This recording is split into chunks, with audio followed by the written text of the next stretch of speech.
Good morning and welcome to Carrier's second quarter 2025 earnings conference call. I would like to introduce your host for today's conference, Michael Rednor, Vice President of Investor Relations. Please go ahead. Good morning and welcome to Carrier's second quarter 2025 earnings conference call. On the call with me today are David Gitlin, Chairman and Chief Executive Officer, and Patrick Goris, Chief Financial Officer. Except where otherwise noted, the company will speak to results from continuing operations, excluding restructuring costs, amortization of acquired intangibles, and certain significant non-recurring items such as acquisition and divestiture-related costs. A reconciliation of these and other non-GAAP financial measures can be found in the appendix of the webcast. We also remind listeners that the presentation contains forward-looking statements which are subject to risks and uncertainties. Carrier's SEC filings, including our Form 10-K and quarterly reports on Form 10-Q, provide details on important factors that could cause actual results to differ materially. In addition, we plan to file certain recast financial statements in connection with our resegmentation, which occurred during the first quarter of 2025. With that, I'd like to turn the call over to Dave. Thanks, Mike, and good morning, everyone. Another strong quarter. My thanks to our 50,000 team members globally for their continued great work. As expected, our organic growth picked up in 2Q. We delivered 6% organic growth with exceptional 45% growth in commercial HVAC in the Americas, total company aftermarket growth of 13%, and very strong growth in India, Japan, and the Middle East. We converted the strong organic growth to attractive earnings, expanded adjusted operating margins by 130 basis points, and increased adjusted EPS by 26%. Free cash flow was also strong, with first half free cash flow of about $1 billion. We remain on track for $3 billion of buybacks this year. Turning to slide 4. At our Investor Day on May 19th, we laid out our game plan for driving sustained 6-8% organic growth by exceeding customer expectations through differentiated products, double-digit aftermarket growth, and unique system solutions. On products, we continue to win. With respect to data centers, we are on track to double our revenues to $1 billion this year and are continuing to build our backlog for next year and beyond. Our non-data center commercial HVAC business is expected to grow about 10% this year. In the Americas, we have increased both chiller capacity and revenues by more than 2x over the past few years and continue to build our backlog globally. For example, we recently booked a data center order for $45 million for a customer in the Middle East. Our global commercial HVAC sales, which exclude light commercial sales, will be about $6.5 billion in 2025, up close to 20% year over year. New product introductions have been instrumental to our win rate. For example, our new large capacity air-cooled chiller with a proprietary magnetic bearing centrifugal compressor is both significantly more efficient than our competition and can operate at elevated ambient temperatures, both key performance requirements from our customers. We also continue to leverage Eastman and Toshiba technologies to introduce differentiated offerings in our RLC businesses. In the Americas, we are about to launch a fully integrated air-to-water heat pump that provides heating, cooling, and domestic hot water.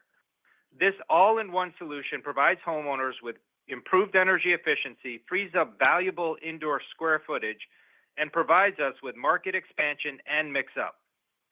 Our aftermarket sales are up 10% through the first half of the year, and we remain on track for our 5th year in a row of double-digit growth.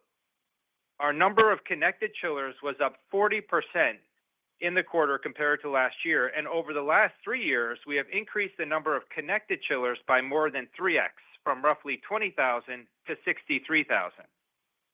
With respect to Abound, we introduced enhancements to our Abound app that leverage AI to boost operational insights and user efficiency. For our climate solutions transportation business, Link subscriptions were up significantly in 2Q and are now close to 200,000. Turning to systems. In North America, our Carrier Energy team is making great progress. We are working with several utility companies to initiate field testing in homes in the United States for our fully integrated battery heat pump solution this quarter. We remain on track for market introduction next year. We also continue to make significant progress with HEMS in Europe. In 2Q, sales from our Viessmann Systems Profi partners showed strong growth, significantly outperforming those of non-Profi partners. On the commercial HVAC side, we continue to build out our capabilities for data centers, including Quantum Leap and its integrated CDU offering, and are in active discussions with key customers. Outside of data centers, we recently had an important win with the Shanghai Oriental Hub infrastructure project, which includes a combination of our innovative centrifugal chillers, heat pumps, and our differentiated building management system. By integrating these offerings, we expect to improve our customers' energy efficiency by about 20%. This is another great example of how fully integrated systems add outsized value to our customers and help us drive differentiation and an increased share of wallet. Productivity driven by Carrier excellence is now deeply ingrained in our DNA, as reflected in continued strong adjusted operating margin of 130 basis points to 19.1%. Turning to slide 5 for a brief update on our RLC business in Europe. Though the overall European market since our combination has been more challenging than we expected, other benefits of the combination have exceeded our expectations. Our differentiated strategy around HEMS and hydronics in the Americas are made possible by Viessmann. HEMS leverages Viessmann's battery, integration, and digital expertise. Our global common design around controls and embedded software are both based on Viessmann design standards. We are deploying the underlying technology of Viessmann's one-base digital ecosystem, which connects the company, installers, and homeowners on a single platform to the Americas. Leveraging our respective supply chains is helping us drive more than $200 million of expected cost synergies by the end of next year, and our purposeful multi-brand, multi-channel strategy is yielding great results. Take, for example, the opportunity around air conditioning in Europe, where only 20% of households have air conditioning versus 90% in the United States. Earlier this year, we introduced new offerings through the Viessmann channel, and our air conditioning sales in Europe were up over 25% in 2Q. In terms of 2Q for RLC Europe, our sales were flattish as we expected. Though Germany was down, our heat pump unit sales in Germany were up over 50%, and the ratio of heat pumps to boiler has improved from 30/70 last year to about 50/50.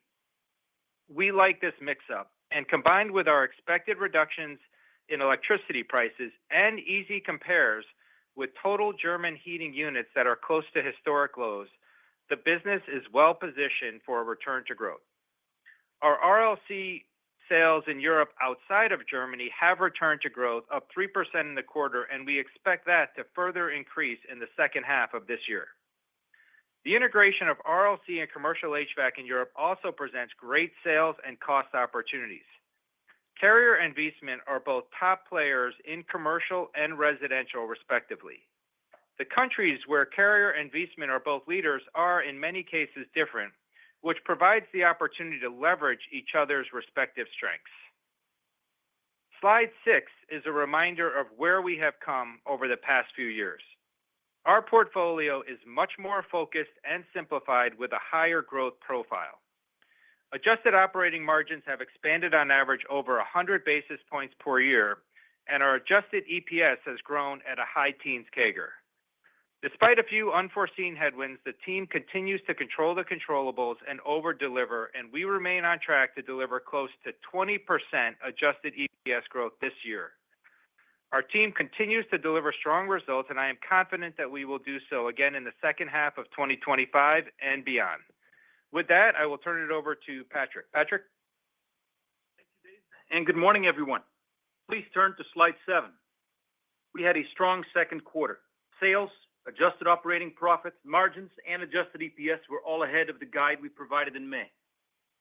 Reported sales were $6.1 billion, with 6% organic sales growth and a point of tailwind from currency translation, partially offset by a 4% net headwind from acquisitions and divestitures, driven by the sale of commercial refrigeration. Q2 adjusted operating profit of $1.2 billion increased 10% compared to last year, driven by organic sales growth and strong productivity.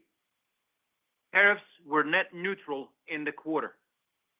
Adjusted operating margin expanded by 130 basis points compared to last year, about half of which is due to the absence of commercial refrigeration. The balance due to productivity, mix-up, and price offset by mix. During the last earnings call, we indicated that we expected about 20% adjusted EPS growth. We delivered an adjusted EPS of 92 cents, an increase of 26% year over year, better than expected due to slightly higher sales and stronger productivity. Year over year, adjusted EPS growth was driven by organic revenue growth, strong productivity, lower net interest expense, and a lower share count. We have included a year over year adjusted EPS bridge in the appendix on slide 18. Free cash flow of $568 million in the quarter was also stronger than expected. Moving on to the segments and starting on slide 8. The CSA segment had another very strong quarter with organic sales growth of 14%. Commercial, excluding Noresco, led with sales up 45%. Residential sales were up 11%, below our expectations due to lower volume, which was down mid-single digits, reflecting a late start to the cooling season. Regulatory mix-up and pricing were all as expected. Combined, they were a benefit of mid-teens organic revenue growth. Over 90% of our volume was 454B. Light commercial came in as expected, down about 20%. Adjusted operating margin was 27%, up 210 basis points, driven by strong organic growth and productivity. Overall, the Americas had another outstanding quarter.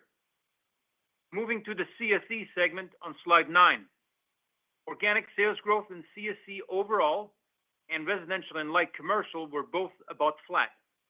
We delivered strong heat pump growth in Germany, the sales benefit of which was offset by a still weak overall German heating market, with total units down about 25% so far this year.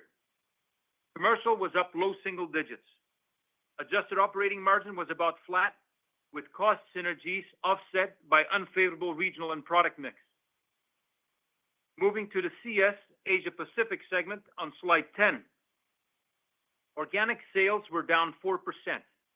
Mid-teens or higher sales growth in Japan, India, and the Middle East was more than offset by continued weakness in residential China and parts of Southeast Asia. Within China, our residential and light commercial business was down around 20%, and commercial was up low single digits. Adjusted operating margin of 15.3% was in line with expectation. The decline year over year was driven by lower volume and the absence of a prior year favorable currency-related item, partially offset by productivity. Moving to CST on slide 11.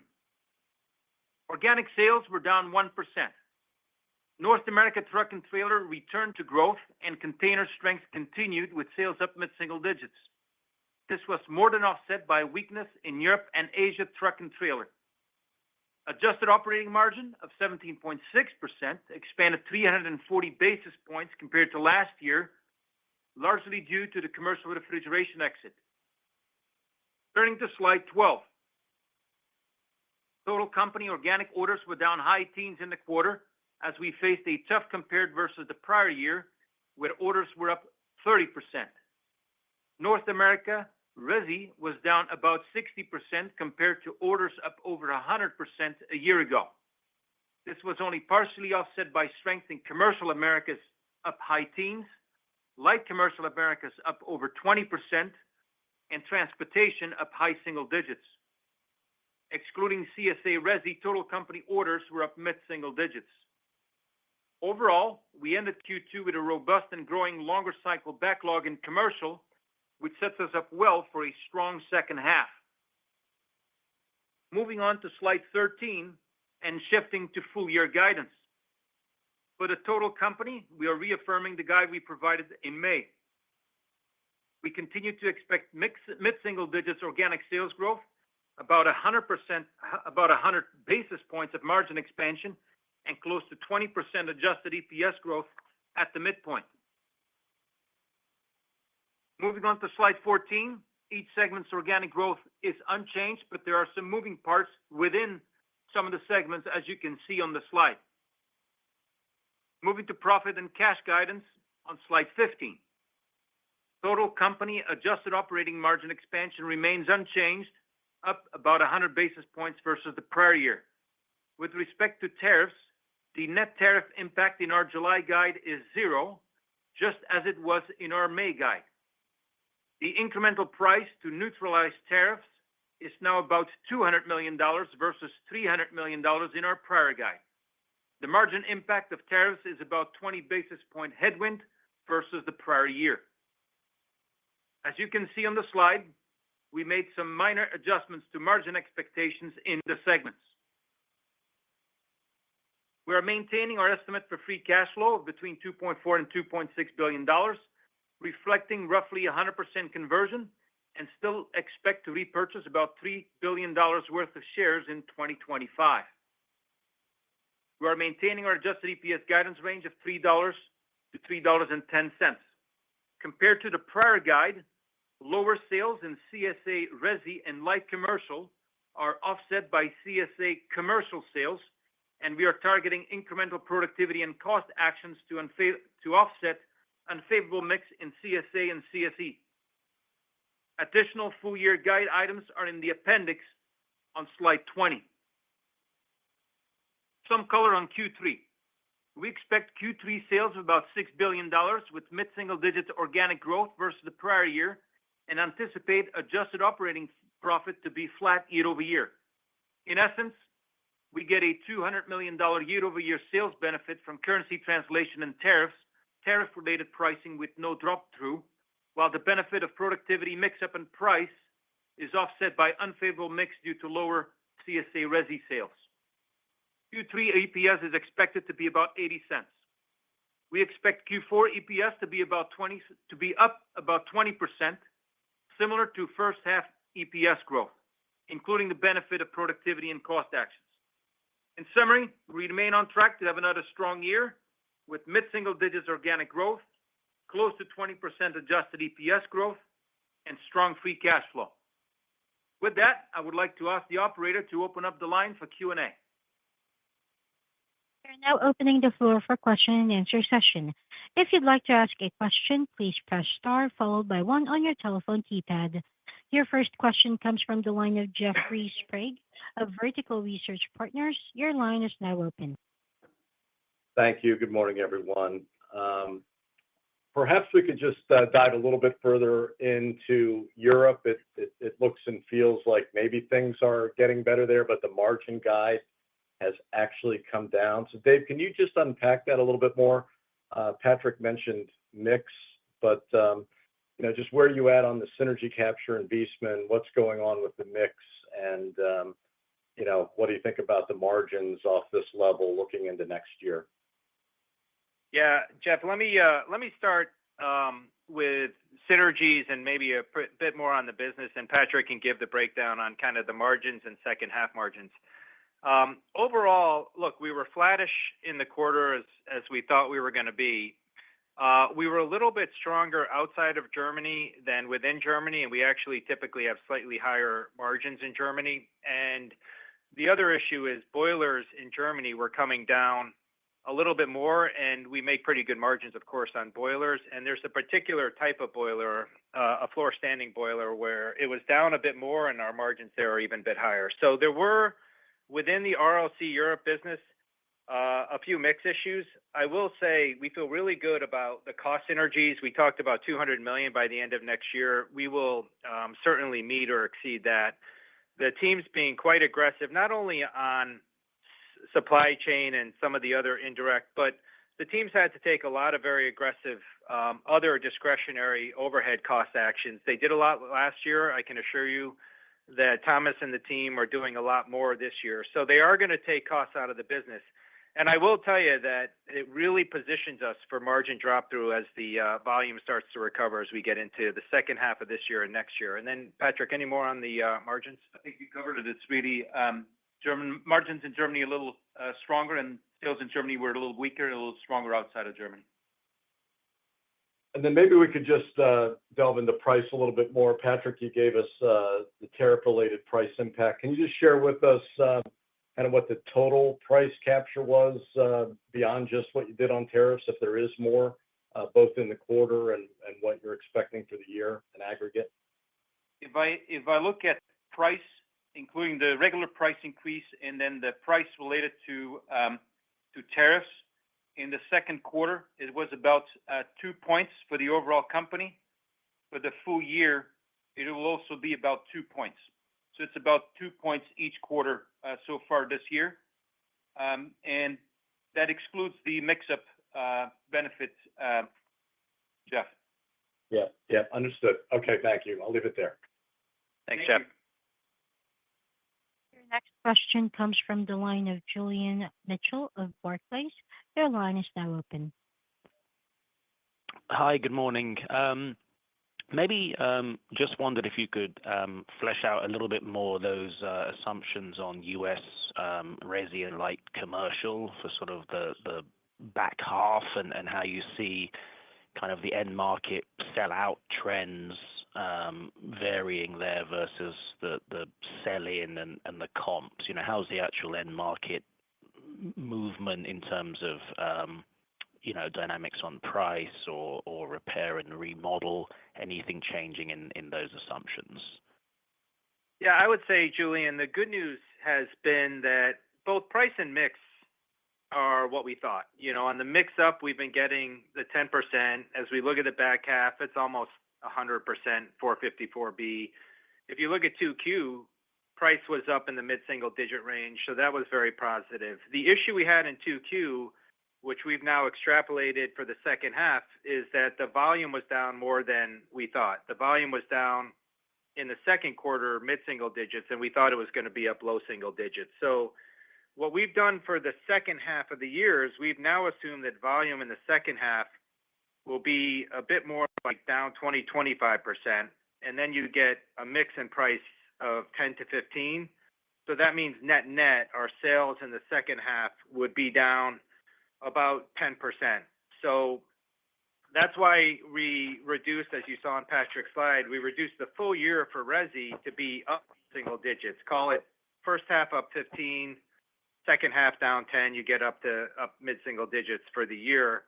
We have not seen, and we ask a million times to our partners out in the channel, we have not seen a big switch from repair over replace. We are watching the consumer. Movement was slower in 2Q than we had expected. Movement was a bit light in July, but it started to pick up towards the end of July a bit more because of some of the heat in the country. And then we'll just have to see. We think we've handicapped the year well in the second half with taking volume down as much as we have. But given that inventory levels are a little bit higher, movement's been a little bit slower than we thought it was prudent to take our volume estimates down for the second half. That's helpful. Thank you. And we'll see if a million times is enough to satisfy some of the skeptics. On the second question would just be a more fiddly one, perhaps for Patrick, just around that fourth quarter implied. I suppose it's organic sales up mid-single year on year in Q4, so sort of down, I guess, high single digits sequentially, and then the EPS sequentially in Q4, it's a much smaller decline than sort of normal in inverted commas. Anything to call out there on specific segments or something going on with mix that's a tailwind this Q4 versus historical ones? So, yes, Julian, the way you can think about it is, first of all, our Q4 year-over-year adjusted EPS growth is to be similar to what we've seen in the first half of this year. So about 20%, about 100% margin expansion we expect in Q4.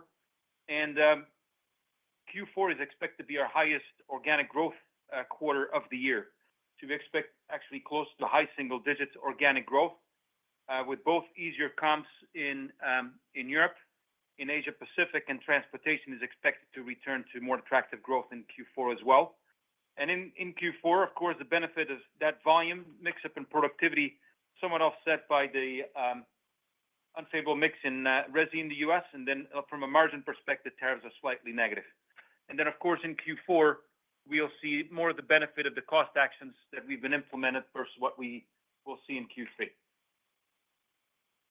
That's great. Thank you. Thanks, Julian. Your next question comes from the line of Nigel Coe of Wolfe Research. Your line is now open. Thanks. Good morning, everyone. Thanks for the detail. Patrick, maybe just unpack a little bit more of the 3Q framework. So you said flat margins, and it seems like the residential decline is really weighing on the Americas margins. So maybe just unpack the segmental margins. And I think you said 80 cents based on $6 billion of sales and basically 17.5% of operating margin flat year over year. I don't get to 80 cents mechanically, Patrick, so just to make sure there's nothing below the line to think about as well. Okay. So I'll start with the overall company, of course, Q3. And the way you can think about it is, one, we get about a $200 million sales and currency, $200 million sales tailwind from currency and from tariffs with basically no drop-through. Right. In addition to that, you get the benefit of price, productivity, and mix-up is offset by lower resi sales because lower resi sales are down about $200-300 million year over year and sequentially in the third quarter. And so the whole benefit of organic growth is basically offset by the unfavorable mix. And then you assume a 24% effective tax rate in the quarter, and you get to about 80 cents, 81 cents. So $6 billion sales, flat operating profit year over year, and a 24% ETR. Okay. That's helpful. And any way to think about the segment margins? The way you can think about segment margins in the third quarter, we expect that CSA will be down about 200 basis points year over year. And the explanation is basically the same. It's the resi mix that's really weighing on the margins over there. For the rest, Europe, we expect it to be flattish year over year. And then Asia will be slightly down, and transportation will be up probably 200-300 basis points, reflecting the CCR exit. Okay. Thanks, Patrick. Thank you. Next question comes from the line of Scott Davis of Melius Research. Your line is now open. Hey, good morning, guys. Morning, Scott. Hello, Scott. Welcome. I'm happy to be on my first Carrier call. I get to ask really stupid questions, get away with it for a while, maybe always. But guys, we'd take a step backwards and just look at big picture. I hear you talk about productivity, and will we eventually see productivity on the gross margin line, or is it more explicitly kind of SG&A productivity that you guys are talking about? It will be both, Scott. And actually, over the last several years, I think we've driven both productivity at the gross margin line. Now, I call it adjusted because we yank out any amortization of intangibles. But productivity has had an impact both on gross margin and on the operating margin. And we will continue to see it because the biggest driver of productivity for our company is on the cost of goods sold with materials. That alone is a $10+ billion bucket. Warehousing, logistics, there is still an enormous amount of opportunity there to drive cost out. So I would actually say, Scott, that the biggest opportunity is on the gross margin line rather than on the, call it the SG&A line.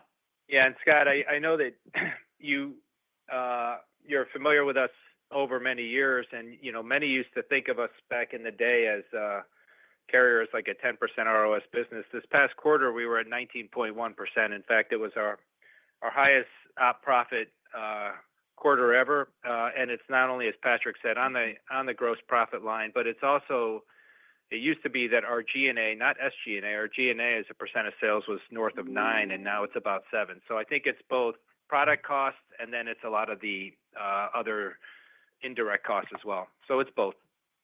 And David, do you think about productivity kind of in traditional ways, like at 2% per year, or holding headcount flat, or how do you guys kind of internally think about that and measure it? Yeah, I think at net, we think of it as 2 to 3% per year. We think we get more in different buckets that typically we target ourselves in supply chain closer to 5. Logistics can be closer to 4. We can get more like 3 in the factories, and then there's some other things that we move around. But net, we usually look at it at 2 to 3% gross productivity. Okay, super helpful. I'll pass it on. Thank you. Best of luck this year, guys. Thank you. Your next question comes from the line of Joe Ritchie of Goldman Sachs. Your line is now open.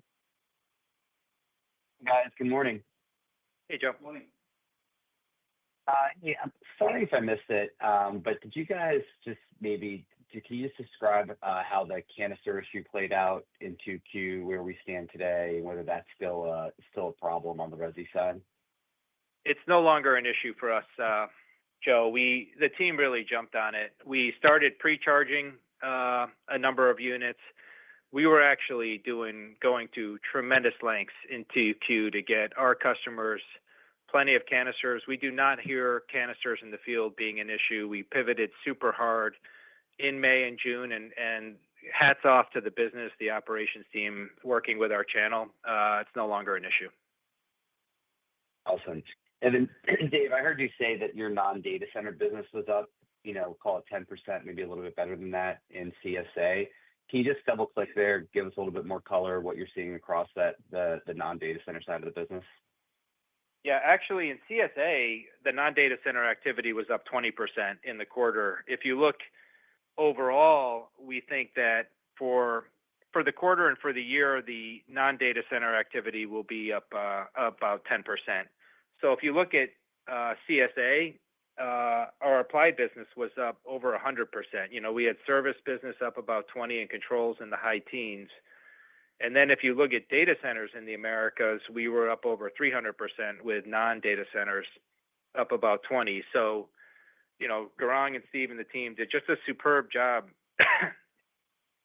in the quarter. And I'll tell you, it's been a combination of building out capacity. We have an entirely new factory in North America, plus we've expanded Charlotte, and Charlotte's performing very well.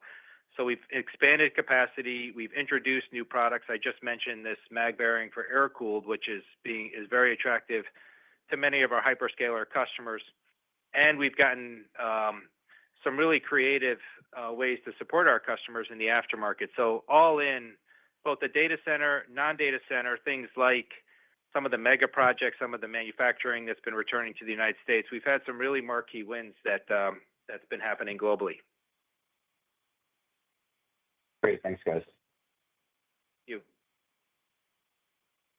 Your next question comes from the line of Steve Tusa of JP Morgan. Your line is now open. Hey, good morning. Hey, Steve. Sorry, I didn't catch the 1 million times. What was that? Was that in reference to? That was the question about whether we've seen a trend repair versus replace. And got that it. was referred.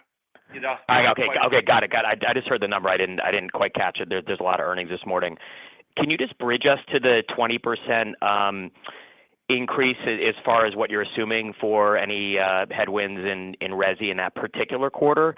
It's a really nice bounce back, obviously, and the data center stuff is on fire. So you guys are clearly taking market share there. But what are you assuming for the 4Q in resi? I'm sorry, Steve. The question is for resi. What are we looking at? Yeah, just 4Q. Yeah, and in 4Q because there's a lot of volatility, obviously, with the year-over-year comps, and I totally get the data center stuff. That's really strong, but the resi side and maybe light commercial as well.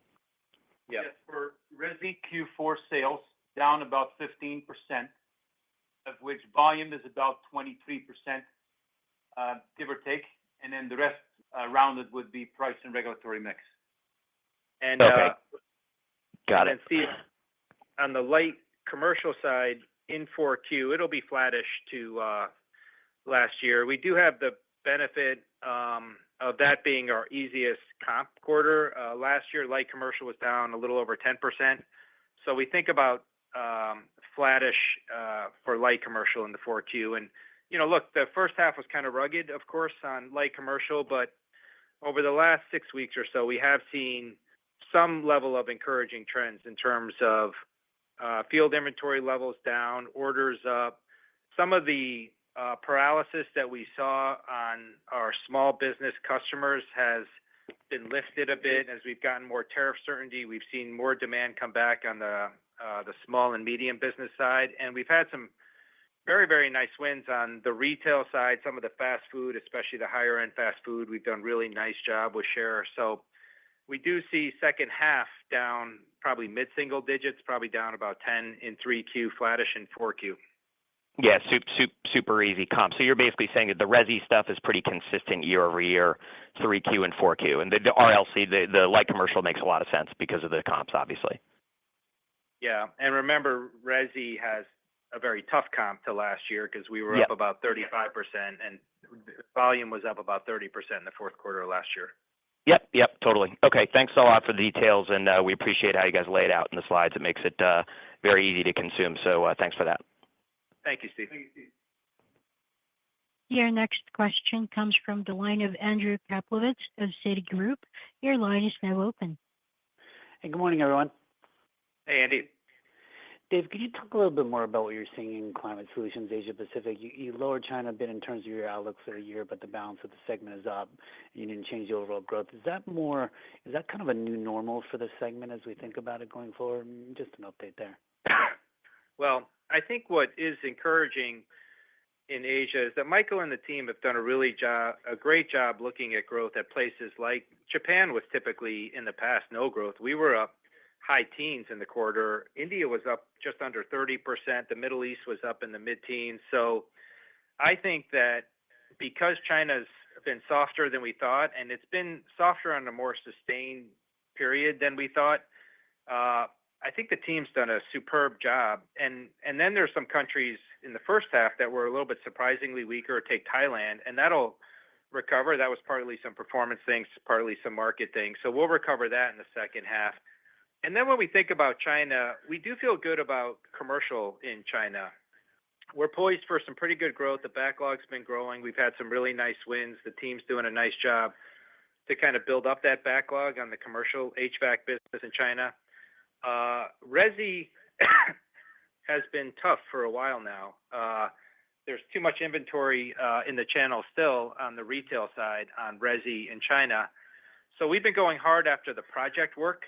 And I do think that we're going to start to recover on the retail side, but no time soon. I think 3Q will still be down a bit. So we need the project work in China, and we need the commercial HVAC business in China. And then all these other opportunities, I think it's just a golden opportunity for us to go win in places like India and the Middle East. Very helpful. And then, Dave or Patrick, just following up on U.S. Resi for a second, are you seeing any share movements across the major OEMs? And then, Dave, I think there's been some talk about having a rebate in terms of pricing. How are you thinking about the stickiness of pricing in the second half of 25? We've been good on pricing. When we look at pricing, excuse me, in the first half, it was up mid-single digits. We think that continues into Q3. It's kind of in that 5% range on price, maybe a bit softer in Q4, closer to the low single digits is what we're forecasting for Q4. But it's kind of in that range. We're not doing a lot of rebating, and the 10% on the mix side with 454B has been sticking. When we look at share, I can't speak for the other OEMs, but we think that we're about flattish. We are very confident we haven't lost any share. When volume was a little bit lower in 2Q than what we expected, we were very paranoid. We've looked at every single distributor. We've talked to many of our dealer partners to see, is there something happening? And I just think that between the later cooling season, start to the cooling season, and some watch around the consumer, just a bit softer. I think, we'll take a little bit of medicine in the second half of this year on the volume side. But the team's performed incredibly well with all of the transitions, all the canister activity, and I think we're doing very well on the share side overall. Appreciate all the color. Thanks, Andy. Thank you. Your next question comes from the line of Deane Dray of RBC Capital Markets. Your line is now open. Thank you. Good morning, everyone. Hey, Dean. Hey, it's a sign of the times now that you divide your commercial HVAC business between data center and non-data center. I know that's new. So, if we could just put the spotlight on the non-data center part of your business, you shouted out some mega project wins, but just take us through the verticals, K through 12, anything stand out, positive or negative among the verticals? Yeah, on the negative side, I would say K through 12 all year has been just softer than we thought it was going to be, Dean. I think it's a combination of things, some of the Doge activity, some of the uncertainty around even the local funding. So I don't think that's, there's plenty of state bond funding out there. We've talked about things like $76 billion. So we think that comes back, but that's been softer. And now higher ed, that's been nice tailwind for us for a while and a little bit softer in 2Q than we thought. Usually every quarter we say commercial real estate soft. We actually, bizarrely enough, we saw it pick up a tiny bit in 2Q, but I don't think that makes a trend. That's still clearly a watch item. On the positive side, not only is the outsized growth we've had on data centers, very pleased there, but a lot of the mega projects have been good, not only in the United States, but globally. I mentioned that Shanghai Oriental Hub was a great, systems win. So when we talk systems, it's not just quantum leap for data centers. It's a lot of new muscles we put in the system around selling systems globally. So some really good systems win in Europe and in Asia. Healthcare has been very positive as well. And then even though warehouse, I think overall is weak, and even retail, we've on both the commercial and the light commercial side have done very well in warehouse, and especially on the light commercial side on retail. We've had some really outsized wins there. Good update there. Thank you. And then just could you give us an update on services in the quarter and expectations for the year? Yeah, in the quarter was up 13%. We're up 10% year to date. We fully expect to be up double digits again this year. Of course, our mantra, double digit forever. So we, this will be our fifth year in a row. I would say the underlying metrics look good. I mentioned that Ed and the team on the refrigeration, on the transport side have done well with subscriptions on links. Abound is gaining more traction. Number of connected devices on the HVAC chiller side up to 63,000. Service coverage very good. I'll tell you, one of the big things that's really a top priority for us is making sure that with these data center wins, we're signing the right type of long-term agreements with our hyperscaler and colo customers to make sure that we support them for many, many years to come. And that's a key focus areas overall. So the team has done overall very well in 2Q on aftermarket, and we're pretty confident that'll continue going through the year. Thank you. Thank you. Question comes from the line of Andrew Obin of Bank of America. Your line is now open. Hi, yes, good morning. Hey, Andrew. Hey, just maybe a question on transportation. You're saying that North America returned to growth. Can you just talk what you're seeing in North American reefer market, because the truck volumes continue to remain weak, but maybe that market has found the bottom? Just more granularity there. Thank you. Yeah, it's hard to pick the bottom in NATT. It was nice to see a few percent growth, Andrew, in 2Q. As we go into the back half, of course, we have easy comps, right? Last 3Q was down about 15, close to 30% in 4Q. So I do think we have the benefit of easy comps in the back half. We did see we were starting to feel good. We got to watch orders in NATT. We've seen some recent recovery a little bit in ETT in our European truck trailer business. Container is poised for an outperformance this year. So, NATT is particularly short cycle. So we'll have to see. We have some good size growth numbers in there in the second half. And if for some reason they don't materialize, I think we have enough in businesses like Sensitech and Container to cover it.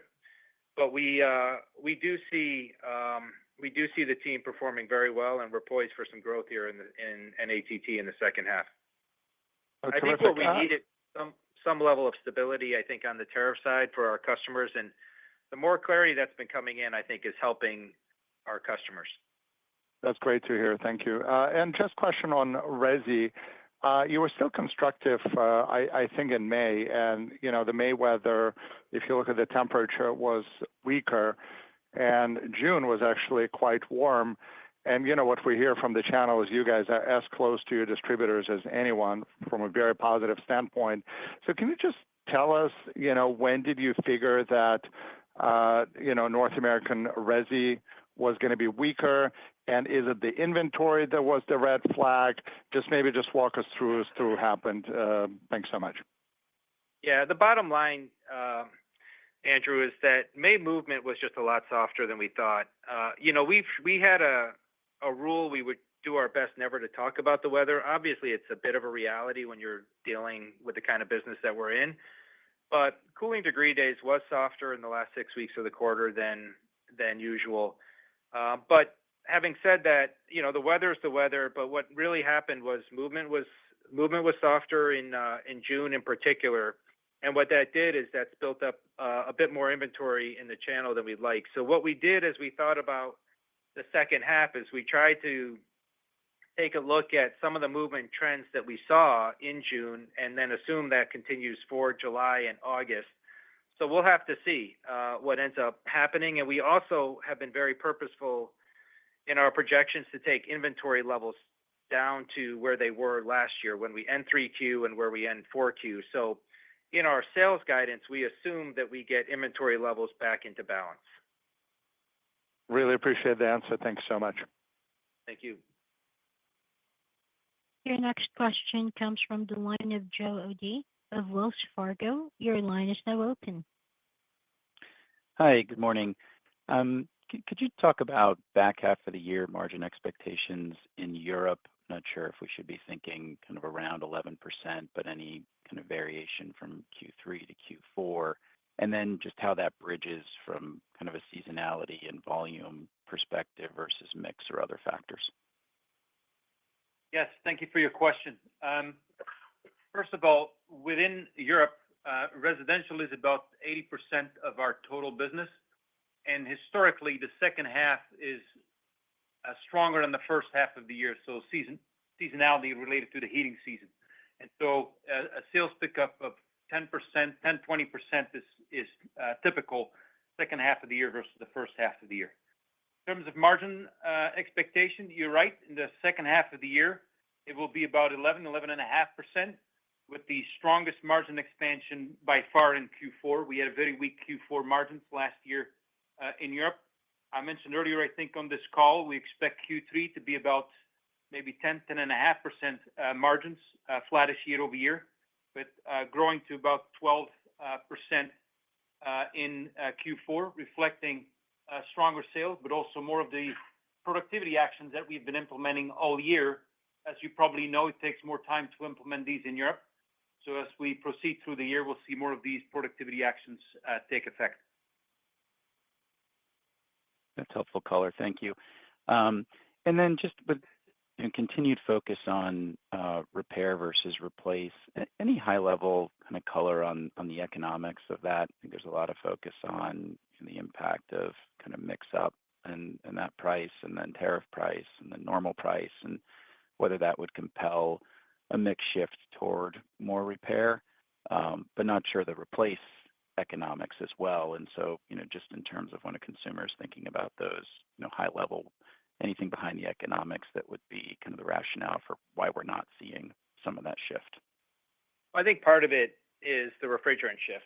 I think as people are thinking long term, they know that we're fundamentally going to be switching to the 454B, which over time, it's going to be harder to predict the pricing on the 410A to support it. So I think it's a natural move that it's fundamentally a replacement business. Your AC fails, you're, I think, inclined to rip the Band-Aid once and replace the unit rather than try to limp along with a compressor change or something else, knowing that you're going to have to support it with perhaps more expensive refrigerant. I think if you look overall, we haven't seen that we don't feel that we are not priced inappropriately. Put differently, we feel that we're priced appropriately, both on the 454B and the base price increases to offset some of the either inflationary or tariff headwind that we've seen.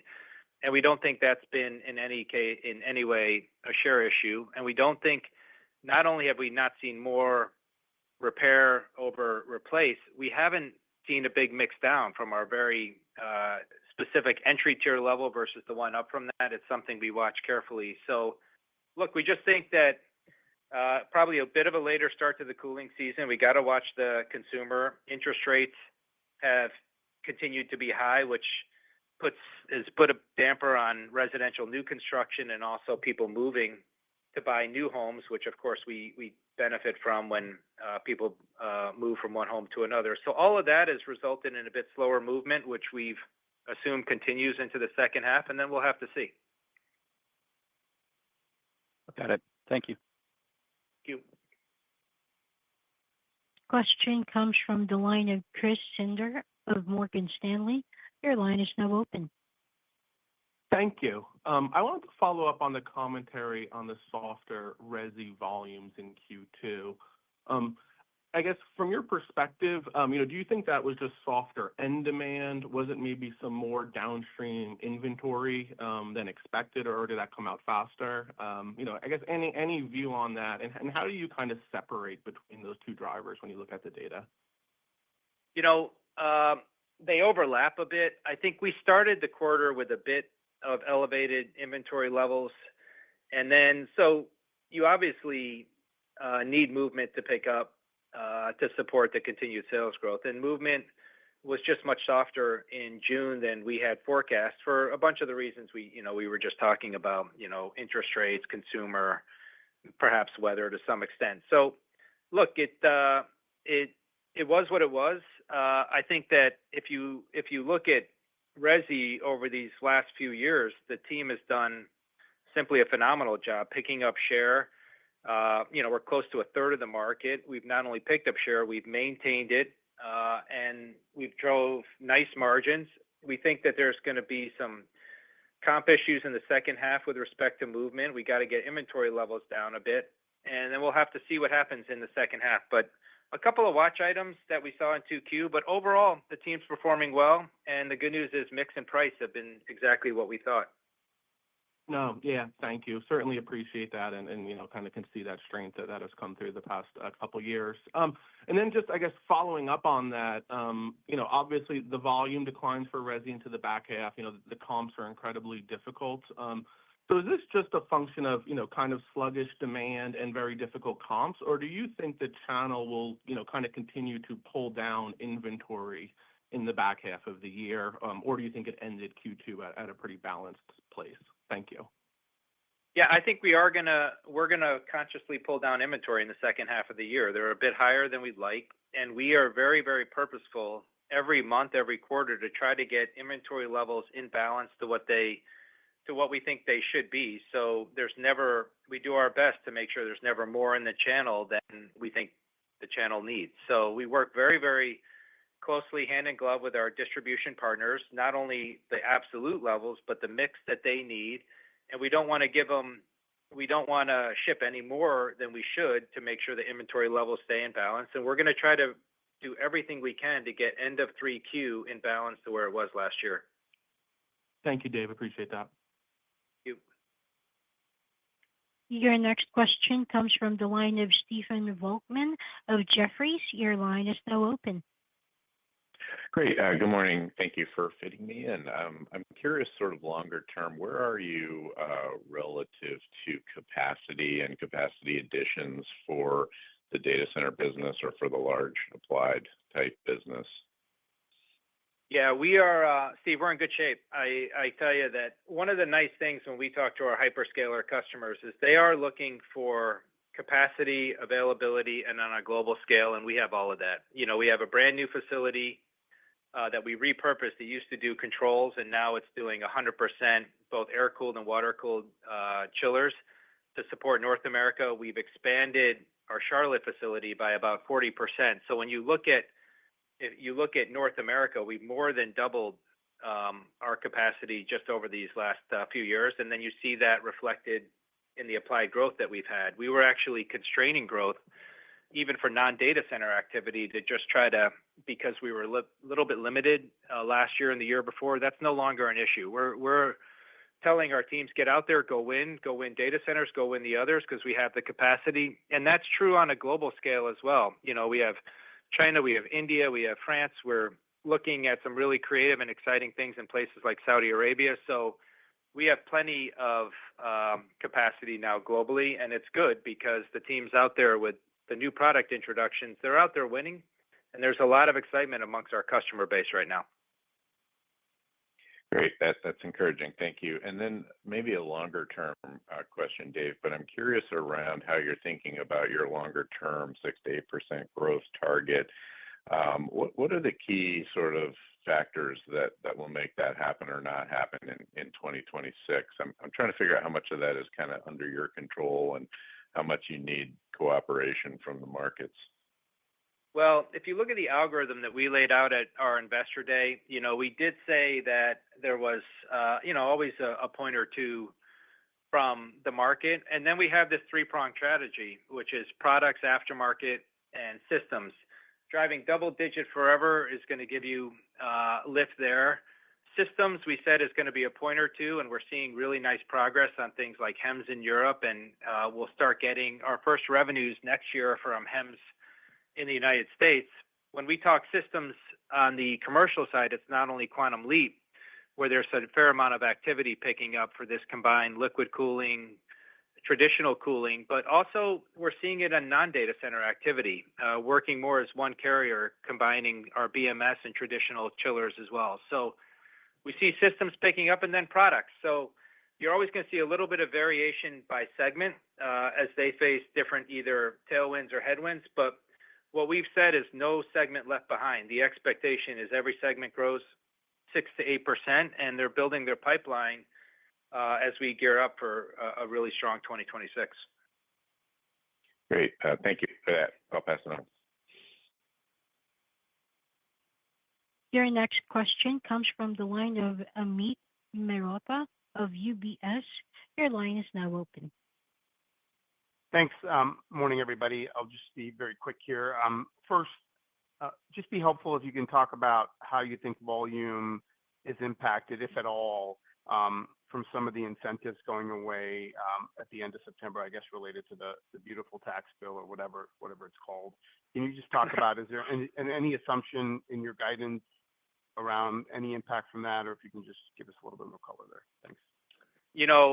We really don't see a material impact from 25C, 179D. Some of the provisions that were in there, we fundamentally think they were good provisions and they made sense, but they had not been material or very meaningful for us. So them going away is not a material impact.